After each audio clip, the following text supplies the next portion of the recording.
Hi everyone, my name is Yueqi and I'm happy to be here to give you an introduction on binary search. This is a classic algorithm to do a search on a sorted list. So let's look at the problem statement first.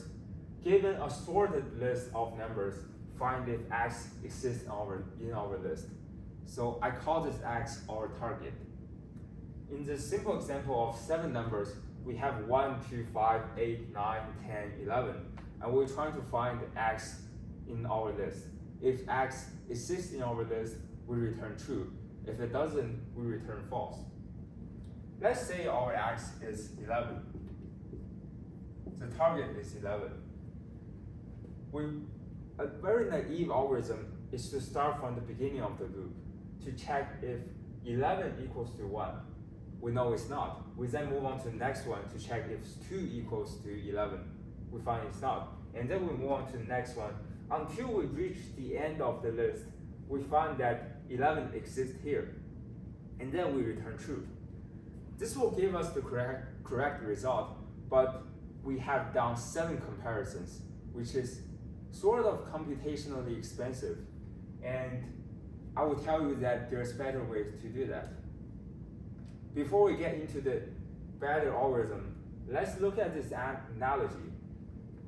Say you are the new kids in the primary school, and in the playground, your teacher asked every student to stand in a line in the ascending order by height.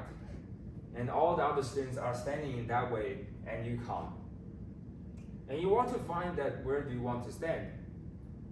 I mean, you can start from the beginning of the list to see whether you are taller than this person or not, and then move on to the second one, and then to the third one.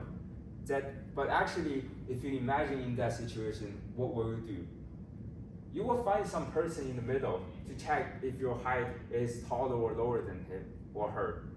And then you know which person to compare to. If you are higher than this person, you'll probably compare to someone in this upper half of the line.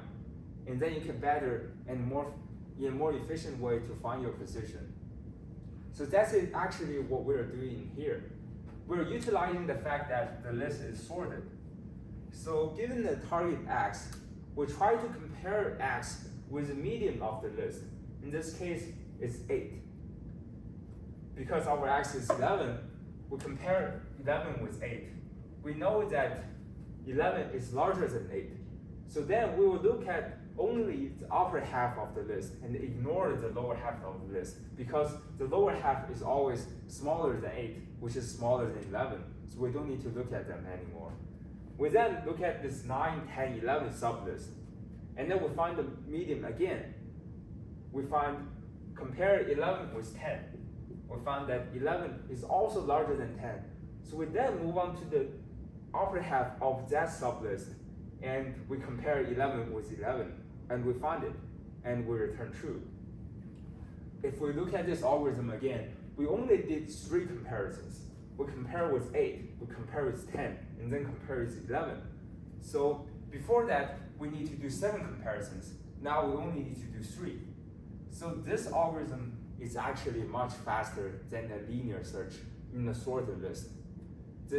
In general, if we have an unnumbered list, we will only need to take log n time to do that, big O of log n time. This is much more faster. But remember that to do the binary search, we need to make sure that the list is sorted. Otherwise, this algorithm will not work. Thank you for listening.